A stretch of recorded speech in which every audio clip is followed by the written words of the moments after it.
5G 시대가 우리의 일상을 어떻게 변화시킬 것이고 안녕하세요, 미역TV 박주환입니다. 오늘은 우리 투자에 대해서 한번 이야기해 볼 텐데요. 주제는 바로 5G 시대가 우리의 일상을 어떻게 변화시킬 것이고 거기에 대해서 우리는 어떠한 투자 아이디어를 찾을 수 있는지에 대해서 한번 알아보는 시간을 갖도록 하겠습니다. 5G에 대해서 한번 알아봐야 되겠죠. 위키 백과사전을 기준으로 5세대 이동통신 5G는 2018년부터 채용되는 무선 네트워크 기술이다. 26, 28, 38, 60GHz 등에서 작동하는 밀리미터파 주파수를 이용하는 통신이다. 사실 저도 공대를 나오지 않았고 제 친구한테 여러 번 물어봤는데 이해를 못하겠습니다. 어쨌든 5G의 특징을 살펴보면요, 정말 빠르다고 합니다. 지금 현재 우리가 사용하는 4G LTE망의 20배가 빠르다고 합니다. 그리고 지연성이라고 해서 신호를 주고받는 속도, 주고받는 거에 따른 딜레이가 지금 현재 우리가 사용하는 4G LTE망보다 10분의 1로 줄어든다라고 합니다. 그리고 1km 반경 이내에 100만 개 정도의 전자기기를 연결시킬 수 있다라고 합니다. 그러니까 어떻게 보면 한 마을이 전체의 통신망 하나로 모두 다 연결될 수 있는 그런 형태의 차세대 통신망을 5G라고 이야기를 하는 겁니다. 지금 현재 이제 5G 기술에 대해서 한국과 미국은 논스탠드 언론 방식, 그리고 중국은 스탠드 언론 방식을 채택하고 있죠. 이 스탠드 언론과 논스탠드 언론이 있다라는 점은 제가 출근해요 마요에서 한번 설명을 드렸습니다. 그래서 많은 분들이 질문을 주셨는데요. 이 스탠드 언론과 논스탠드 언론 방식의 차이에 대해서 한번 알아보도록 하겠습니다. 스탠드 언론 방식과 논스탠드 언론 방식, 이렇게 5G는 두 가지 기술로 구분이 되는데요. 스탠드 언론과 논스탠드 언론에 대해서 말씀을 드리기 전에 이 통신망에 대한 이해가 필요하겠죠. 통신망은 코어라는 단위와 액세스라는 단위가 있습니다. 액세스는 쉽게 말하면 기지국의 역할이라고 보시면 되고요. 코어는 이 메인되는 프로세싱을 하는 핵심 유선망이라고 보시면 될 것 같아요. 그래서 이 스탠드 언론 방식은요, 이 코어와 액세스가 모두 다 5G 형태를 띠는 것이고요. NSA, 즉 논스탠드 언론 방식은 코어는 기존의 LTE망을 사용을 하고 액세스는 5G의 기지국을 사용하게 됩니다. 그러니까 이 두 가지의 가장 큰 차이점은 코어를 LTE와 기존에 사용하던 LTE 플러스 5G의 코어를 새로 만들어내야 되느냐, 또 개발을 해야 되느냐, 아니면 기존의 LTE와 LTE 코어를 그대로 사용하면서 통신 사용자에게만 그 5G의 속도를 낼 수 있게 하느냐의 차이인 것 같습니다. 한국과 미국 같은 경우에는 5G를 빨리 출시하기 위해서 논스탠드 언론 방식을 채택을 하고 있고요. 중국 같은 경우에는 코어와 액세스 모두 5G 형태를 이용하는 스탠드 언론 방식을 사용하고 있다라고 합니다. 그러면 스탠드 언론을 사용할 때 5G망에서 벗어나면은 5G 단말기가 다른 LTE망을 이용을 못하냐? 그건 또 아니라고 해요. 그러면 한국이 왜 굳이 논스탠드 언론 방식을 취하느냐에 대해서는 여러 가지 의견이 있지만, 어쨌든 논스탠드 언론 방식이 스탠드 언론 방식보다 기술을 개발하는데 조금 더 적은 비용으로 동일한 효과를 낼 수 있다라는 점에서 비용적인 측면이 있었을 것 같고요. 그리고 스탠드 언론의 코어를 개발하기 위해서 소요되는 시간과 서비스를 런칭할 때까지 시간이 너무 많이 소요되면 기술에 뒤처질 수 있고 그 보급에 뒤처질 수 있기 때문에 굳이 한국에서는 스탠드 언론 방식을 채택할 이유가 없었던 것으로 보여집니다. 저도 정확하게 몰라서 SK텔레콤 기타 통신사를 다니는 분들에게 조언을 구해서 가장 쉬운 내용만 여러분께 말씀드립니다. 이 정도만 이해해도 충분할 것 같습니다. 그러면은 이쯤에서 드는 의문이 뭐냐면, 도대체 5G가 우리 시대에 왜 필요한 거냐? 왜 뭐가 달라질 것이냐? 라는 의문점이 굉장히 많이 생기실 텐데요. 3G에서 4G로 넘어갈 때 우리의 상황을 한번 살펴보겠습니다. 예전에는 3G망에서는 아무리 핸드폰이 있다라고 해도 스트리밍 서비스를 이용하지 않았어요. 보더라도 굉장히 저화질의 딜레이도 꽤 오래 걸리고 로딩, 버퍼링이 굉장히 심한 시대에 살면서 주로 소비되는 컨텐츠가 굉장히 저화질 또는 그림 위주의 만화라든지 웹툰이라든지 이런 컨텐츠들이 굉장히 많이 소비된 반면에 4G LTE 시대가 되면서 동영상 다운로드 속도라든지 버퍼링 속도가 굉장히 빨라졌죠. 그러면서 본격적으로 영상의 시대가 개막이 되었다라고 볼 수 있습니다. 그때 가장 크게 성장한 게 바로 유튜브라는 회사이고요. 뿐만 아니라 모바일 디바이스를 하나 두고 모바일 디바이스의 한계를 뛰어넘기 위해서 그리고 공통 작업을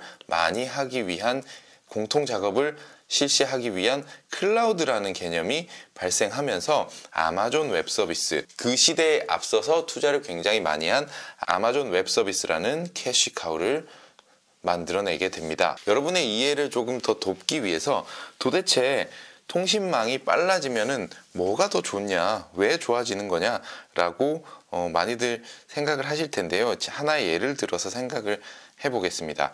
1970년도에는 전 세계를 왔다 갔다 하기가 굉장히 어려웠겠죠.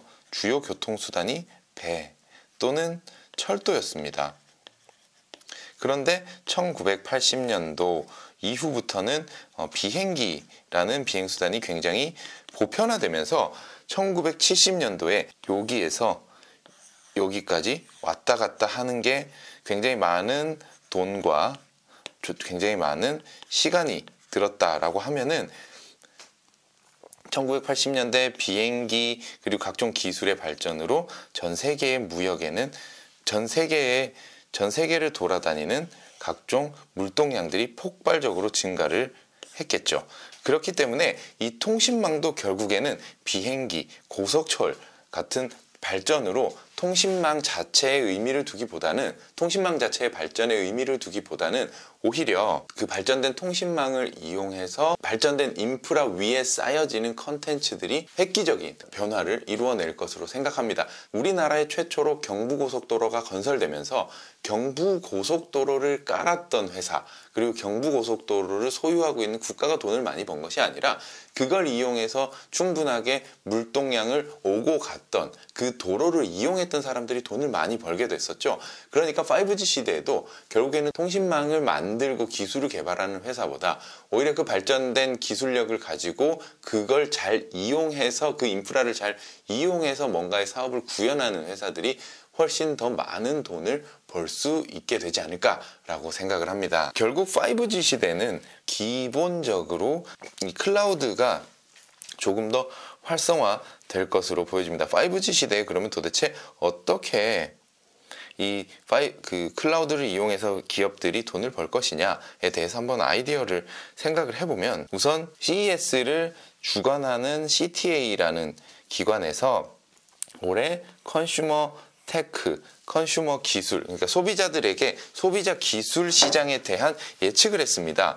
거기에서 가장 크게 성장할 부분으로 봤던 게 스마트홈, 스마트워치, 그리고 바로 이 스트리밍 서비스였습니다. 스트리밍 서비스가 25%의 추가적인 성장을 이루어낼 것으로 예측하고 있었습니다. 자, 그러면은 결국 이 스트리밍 서비스도 이 클라우드에 기반을 해서 데이터를 계속 인풋을 하고 이거를 이 컨텐츠를 원하는 사람에게 실시간으로 빠른 시간으로 나눠주게 되겠죠. 그래서 5G 시장이 5G 기술이 발전하면 발전할수록 이 클라우드에 쌓여서 유저들에게 나눠지는 컨텐츠가 훨씬 더 양질이 되고 훨씬 더 고화질의 컨텐츠들을 뿌릴 수 있게 되는 거죠. 그렇기 때문에 조금 고급 컨텐츠라든지 고사양의 컴퓨터 게임이라든지 고사양의 모바일 게임이 굉장히 각광을 받을 것 같고요. 그리고 가장 비약적으로 발전할 것이 AR과 VR에 대한 실시간 스트리밍입니다. 뭐 AR이랑 VR은 여러분들이 굉장히 많이 알고 계시겠지만 AR, VR이 지금 현재 상용화가 되기 어려운 이유는 AR이나 VR 파일 자체가 굉장히 저장 공간을 많이 차지하기 때문에 주고받는데도 많은 시간이 소요됩니다. 그리고 그 메모리 저장 공간을 굉장히 많이 잡아먹기 때문에 지금 현재 소비자가 쉽게 다가가기는 어렵겠죠. 그런데 5G 통신망이 저변이 확대되고 보급률이 점점 더 올라가면 올라갈수록 AR과 VR을 사용하는 빈도수라든지 저변이 더욱더 확대될 것이라고 생각이 됩니다. 네, 뿐만 아니라 5G 시장에서 가장 우리의 생활에 가장 혁신적인 변화를 불러일으킬 곳이 바로 교통시장이죠. 클라우드뿐만 아니라 이 빠른 통신망을 이용해서 이 모든 자동차들이 상호 간의 통신을 실시간으로 해가면서 가까이 왔을 때는 조금 떨어진다든지 사고 위험이 날 땐 미연에 방지해 준다든지 교통량이 전 세계의 교통량 또는 그 특정 도시의 교통량이 한 곳으로 다 모여서 분석이 돼서 가장 빠른 길을 더욱 쉽게 찾아준다든지 하는 시점에서 우리의 모빌리티 환경도 급변할 것으로 예상이 됩니다. 뿐만 아니라 2019년부터 무인 자동차라든지 완전 자율주행차, 반자율주행차가 상용화되는 시점입니다. 그렇기 때문에 5G 네트워크의 확대에 따라서 우리가 가장 쉽게 체감할 수 있는 것은 바로 교통수단의 변화가 되지 않을까라고 생각을 합니다. 네, 이렇게 간단하게 5G의 아이디어에 대해서 한번 생각을 해보는 시간을 가졌습니다. 정리를 좀 하면은요, 5G 시대 우리가 3G에서 LTE 시대로 넘어갈 때처럼 급격한 변화를 느끼지는 못할 거예요. 우리가 지금 현재 3G망을 메인으로 사용했던 10년 전을 한번 살펴보면은 그때 우리가 소비했던 컨텐츠의 패턴과 지금 우리가 소비하고 있는 컨텐츠의 패턴이 굉장히 많이 바뀌었음을 느끼실 수 있을 겁니다. 그렇다면 5G 시대도 앞으로 5년 또는 10년 뒤에는 엄청나게 우리 생활을 큰 폭으로 변화를 시켜놨을 텐데 그게 뭔지 미리 예측을 하고 거기에서 돈을 벌 수 있는 기업들이 뭔지 한번 찾아보자는 게 오늘의 메인 아이디어였습니다. 자, 그러면은 어떤 기업들이 돈을 벌까? 결국엔 클라우드 서비스를 잘 이용해서 기업의 생산성을 높여준다든지 사용자의 편의성을 높여주는 기업이 돈을 가장 많이 벌 수 있는 확률이 높겠죠. 그리고 새로 성장할 시장은 해상도가 높은 AR, VR 컨텐츠 시장이 굉장히 마켓이 커질 것이라고 예상을 하고요. 마지막으로 우리가 가장 흔히 이용하는 교통수단인 자동차, 택시 이런 시장에서도 5G 네트워크를 이용한 큰 변화가 생길 것이라고 예상을 합니다. 2019년에는 스마트 모빌리티에서 가장 큰 이벤트 중에 하나인 우버와 리프트의 미국 시장 상장이 계획되어 있는 해이기도 합니다. 그러면서 전 세계의 이목은 스마트 모빌리티에 한 번 더 집중이 될 것으로 보여집니다. 이런 이런 투자 아이디어에는 정답은 없어요. 저도 제 머릿속에서 상상해낸 것들과 제가 공부한 것들을 결합시켜 보니까 이런 방향으로 시장이 흘러가지 않을까라고 예측을 했던 거니까 정답은 없습니다. 여러분들도 한번 고민해 보시고 내 주변에 통신이 빨라지면 난 이게 더 편해질 것 같다. 아니면 이 시장이 커질 것 같다. 라는 많은 생각들을 해보시면서 서로 아이디어를 공유해 나갔으면 좋겠습니다. 네. 일단 5G에 대해서 간략히 살펴보는 시간을 가졌습니다. 여러분, 영상 끝까지 봐주셔서 감사하고요. 저는 다음번에 또 재밌는 영상으로 찾아뵙도록 하겠습니다. 여러분, 고맙습니다. 끝!